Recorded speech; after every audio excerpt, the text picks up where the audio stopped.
अस्सलाम वालेकुम dear students. आज हम टाइप्स ऑफ सेंटेंसेस पढ़ने जा रहे हैं।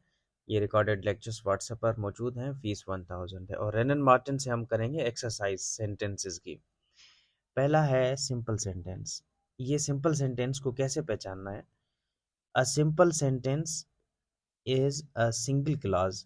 क्लॉज कहते हैं सब्जेक्ट और वर्ब को मिला के क्लॉज कहते हैं। तो a simple sentence is a single clause with the subject and a verb. Subject और वर्ब को मिला के हम क्लॉज बनाते हैं, तो इसको हम सिंपल सेंटेंस भी कहते हैं क्योंकि ये मुकम्मल मानी देता है। एग्जाम्पल, मेरी सिनीज्ड।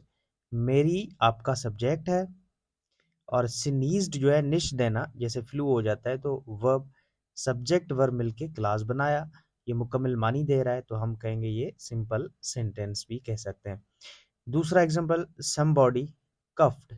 समबॉडी आपका सब्जेक्ट है यानी ये प्रोनाउन का काम कर रहा है, कफ्ड आपका वर्ब है, सब्जेक्ट वर्ब मिलके क्लास बनाते हैं। तो जब सब्जेक्ट वर्ब क्लास मुकम्मल मानी दें तो हम कहेंगे ये सिंपल सेंटेंस है। उसके बाद सिंपल सेंटेंस की दूसरी मीनिंग क्या है? Simple sentence can also have an object. Simple sentence को एक ऑब्जेक्ट भी हो सकता है, वो कैसे आइए देखते हैं। And an adverbial such as adverb. Adverb भी हो सकता है आखिर में, और अ प्रीपर्सनल फ्रेज या तो प्रीपर्सनल फ्रेज भी उठा सकता है। एग्जांपल देखते हैं, I bought some cakes. I subject है, बॉट आपका वर्ब है, सम केक्स आपका ऑब्जेक्ट हो गया। तो सब्जेक्ट वर्ब ऑब्जेक्ट मिलके भी सिंपल सेंटेंस बनाते हैं। Everyone enjoyed it।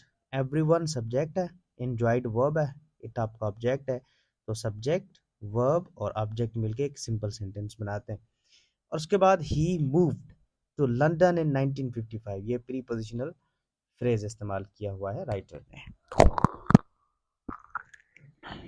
अच्छा, उसके बाद यहाँ पे writer I often sorry it often rains there. It subject है, ऑफन आपका एडवर्ब है, रेन्स आपका वर्ब है, देयर भी आपका एडवर्ब है, तो ये एडवर्बल फ्रेज भी उठाता है। आई सा हिम इन द पार्क। तो आई सब्जेक्ट है, सा वर्ब है, हिम ऑब्जेक्ट है, इन द पार्क ये प्रीपर्सनल फ्रेज भी कह सकते हैं, एडवर्बल फ्रेज भी कह सकते हैं। तो ये है सिंपल सेंटेंसेस के टाइप्स। एक्सरसाइज हम इस बुक से करेंगे। उसके बाद कॉम्प्लेक्स कंपाउंड सेंटेंस है। कंपाउंड सेंटेंस किसको कहते हैं? तो ये कह रहा है compound sentence has two or more clauses. तो सिंपल सेंटेंस में एक क्लास था, यहाँ पे दो क्लासेस आपस में जुड़ेंगे, ज्वाइंड बाय कोऑर्डिनेटिंग कंजक्शन। तो इसमें कोऑर्डिनेटिंग कंजक्शन जोड़ा जाता है दो क्लासेस के बीच में। तो फैन बॉयज फार्मूला है कंपाउंड कोऑर्डिनेट कंजक्शन का। एफ जो है फार के लिए होता है, ए एंड के लिए, बी बट के लिए, ओ आर के लिए, वाई येट के लिए, एस सो के लिए। एग्जाम्पल और दूसरा मिसाल कंपाउंड सेंटेंस का, it is combination of two independent clauses. Two independent clauses मिला के भी कंपाउंड सेंटेंस बनाते हैं। Example, it was not cold but I was shivering. तो बट जो है एज अ कोऑर्डिनेटिंग कंजक्शन है, तो ये समझ गए हम कि यहाँ पे इंडिपेंडेंट क्लास है, यहाँ पे इंडिपेंडेंट क्लास है, और बट जो है as a fanboys conjunction है यानी कोऑर्डिनेटिंग कंजक्शन है। तो कोऑर्डिनेटिंग कंजक्शन दो सेंटेंसेस को जोड़े तो आपने कह देना है फौरन ये कंपाउंड सेंटेंस है। Example, you must help us or we will fail. तो आर जो है आपका कंपाउंड सेंटेंस का कोऑर्डिनेटिंग कंजक्शन है, तो आप ये लगा सकते हैं। The moon was bright and we could find our way. तो एंड जो है एज अ कंजक्शन है, तो आप कहेंगे कि ये भी आपका कंपाउंड सेंटेंस है। तो compound sentences are also connected by correlative conjunction. Correlative conjunction भी मिलके कंपाउंड सेंटेंस बनाते हैं। Not only but also, neither nor, either or, both and. Example, they not only clean houses but also do repairs and paintings। तो correlative conjunction मिलके भी हमें compound sentence का concept देते हैं। उसके बाद हम बढ़ते हैं कॉम्प्लेक्स सेंटेंस की तरफ। We create complex sentence by joining two or more clauses. दो या तीन क्लासेस ज्वाइन होते हैं विथ सबऑर्डिनेटिंग कंजक्शन। कंपाउंड में हम कोऑर्डिनेटिंग कंजक्शन मिला रहे थे, इसमें हमने सबऑर्डिनेटिंग कंजक्शन मिलाना है, such as before, after, although, when, after, if, because, ये क्या है, सबऑर्डिनेटिंग कंजक्शन है। और दूसरी definition, complex sentence is formed by combining dependent clause and independent clauses together. However, if independent clause is placed before independent, ये example देखेंगे। Example, we won't play if it rains, तो if क्या conjunction है हमारा, subordinating conjunction है। तो if it rains ये है डिपेंडेंट क्लास, और वी वोंट प्ले ये है आपका इंडिपेंडेंट क्लास। अगर इफ यहां बीच में रखते हैं, यानी डिपेंडेंट इंडिपेंडेंट के बाद अगर यहाँ रखते हैं इफ, तो फिर कामा की जरूरत नहीं है। अगर इफ को आप यहाँ पे रखते हैं, यानी डिपेंडेंट आप यहाँ रखते हैं इफ के साथ, तो फिर बीच में कामा देनी है। इफ इट रेन्स, फिर कामा डालनी है, क्योंकि इफ आपने यहाँ वाली इस तरफ ले आए तो यहाँ पे आपने कामा लगाना। We won't play, he is still working, although, ये भी आपका सबऑर्डिनेटिंग कंजक्शन है। ही इज 27, सबऑर्डिनेटिंग कंजक्शन मिलके कॉम्प्लेक्स सेंटेंस बनाते हैं। अ गेस्ट, अब यहाँ पे गेस्ट नहीं है, ये a guest is unwelcome when he stays too long, तो व्हेन भी जो है सबऑर्डिनेट कंजक्शन है।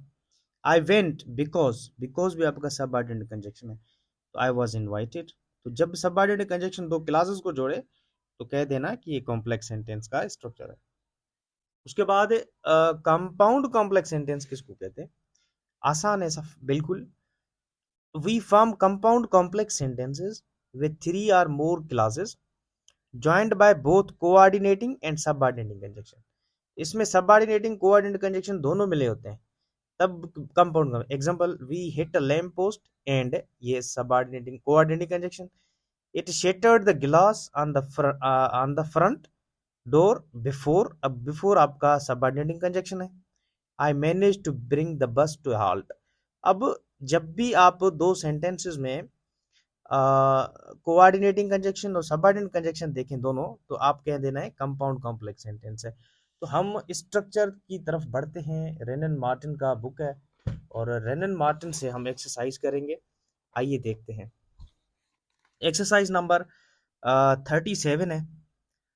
हमें देखना है, state which of the following sentences are compound and which are complex. In the case of a compound sentence separate the coordinating clauses. अब यहाँ पे देखते हैं, the horse reared, comma, and the rider was thrown। अब यहाँ पे and के साथ जुड़े हुए हैं दो सेंटेंसेस, एंड के साथ जब जुड़े होते हैं यानी कोऑर्डिनेट कंजक्शन के साथ, तो हम कहते हैं ये कंपाउंड सेंटेंस है। तो पहला क्या है, कंपाउंड सेंटेंस है। दूसरा, walk quickly else you will not overtake him. अब यहाँ पे जो वर्ड है एल्स, ये क्या है, ये आपका कॉम्प्लेक्स सेंटेंस है, क्योंकि अब यहाँ पे यू एल्स जो है एज अ कंजक्शन का इस्तेमाल किया सबऑर्डिनेट का। The town in which I live is very large. अब यहाँ पे द टाउन इन विच, ये भी आपका कॉम्प्लेक्स सेंटेंस है क्योंकि विच का इस्तेमाल किया हुआ। आई कॉल्ड हिम बट, अब यहाँ पे बट आ गया, कोऑर्डिनेट कंजक्शन है, तो आपने कोऑर्डिनेट कंजक्शन के लिए क्या इस्तेमाल करना है, कंपाउंड सेंटेंस कहना है। I agree to your proposals, comma for, for fan boys यानी कोऑर्डिनेट कंजक्शन है, दो सेंटेंसेस को जोड़ रहा है, तो ये भी कंपाउंड सेंटेंस है। I went because I was invited, अब यहाँ पे बिकॉज आ गया, तो ये सबऑर्डिनेट कंजक्शन है, तो हम कहेंगे ये कॉम्प्लेक्स सेंटेंस है। तो यहाँ पे ये इंडिपेंडेंट क्लास, और ये आई वेंट ये जो independent clause. Either he is drowned or some passing ship has saved him. अब आइदर और है, यानी कि कोरिलेटिव कंजक्शन है, तो कोरिलेटिव कंजक्शन भी जो है कंपाउंड सेंटेंस बनाती है, मैंने आपको पढ़ाया। I return home because I was tired, अब बिकॉज सबऑर्डिनेट कंजक्शन है, तो हम क्या कहेंगे इसको, इसको भी हम कहेंगे कॉम्प्लेक्स सेंटेंस है। They always talk who never think, who लगा हुआ है यानी प्रोनाउन है रिलेटिव, तो ये भी हमें क्या बताता है, ये भी कॉम्प्लेक्स सेंटेंस बनाता है। ही केम ऑफनर देन, यहाँ पे भी देन एज अ कंजक्शन का काम कर रहा है, यानी कि ये भी कब का कॉम्प्लेक्स सेंटेंस है। He blushes therefore he is guilty, इसमें ये चीज और देखें, यहाँ पे ये वो है सेमीकोलन है। जब भी सेंटेंस के अंदर सेमीकोलन लगी होती है तो वो भी आपका कंपाउंड सेंटेंस होता है। सेमीकोलन या कामा के साथ ना हम जो है कंपाउंड सेंटेंस कहते हैं। अ गेस्ट इज अनवेलकम व्हेन, अब व्हेन सबऑर्डिनेट कंजक्शन है तो ये कॉम्प्लेक्स सेंटेंस है। What ever you do well, do well जो है इंडिपेंडेंट है, वॉट एवर यू डू जो है आपका डिपेंडेंट है, तो हम कहेंगे ये complex sentence. He must have done his duty for, अब ये सबऑर्डिनेट कंजक्शन है, ओ सॉरी कोऑर्डिनेटिंग कंजक्शन है फॉर, तो हम क्या कहेंगे ये क्या है कंपाउंड सेंटेंस है। He rushed into the field and, अब ये एंड क्या है कोऑर्डिनेटिंग कंजक्शन है, तो हम ये भी कंपाउंड सेंटेंस है। Man proposes comma but God disposes, ये बट भी क्या है आपका कोरिलेटिव सब को सबऑर्डिनेटिंग कोऑर्डिनेटिंग कंजक्शन है, तो हम कहेंगे ये भी कंपाउंड सेंटेंस है। तो कंपाउंड सेंटेंस हमेशा कोऑर्डिनेटिंग कंजक्शन उठाता है और कॉम्प्लेक्स सेंटेंस सबऑर्डिनेटिंग कंजक्शन उठाता है। तो सिंपल सेंटेंस में कोई कंजक्शन एज सच दो सेंटेंसेस या दो क्लासेस नहीं जुड़ते, इसलिए आपको आसानी से समझना चाहिए। तो उसके बाद he tried hard but he did not succeed, ये भी आपका कंपाउंड सेंटेंस है क्योंकि but coordinate conjunction. She must weep और शी विल डाई, अब आर क्या है आपका सबऑर्डिनेटिंग कोऑर्डिनेटिंग कंजक्शन है, दो सेंटेंसेस को, ये भी कंपाउंड है।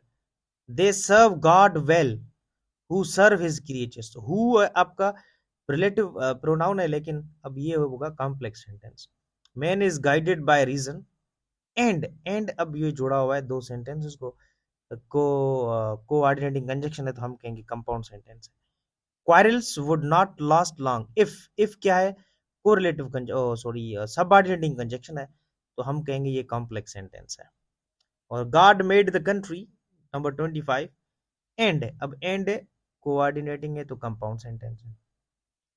He trudged on though he was very tired, trudged on मतलब आहिस्तगी से चलना, थकावट की वजह से बड़ा जोर लगा के। दो ही वॉज वेरी टायर्ड, दो जो है आपका सबऑर्डिनेटिंग कंजक्शन है और ये डिपेंडेंट क्लास है, ये इंडिपेंडेंट क्लास है, तो ये आपका कॉम्प्लेक्स सेंटेंस है। इसी तरह ये तमाम तर जो सेंटेंसेस आप खुद भी कर सकते हैं और इंशाल्लाह आपको काफ़ी फ़ायदा होगा इस टॉपिक से।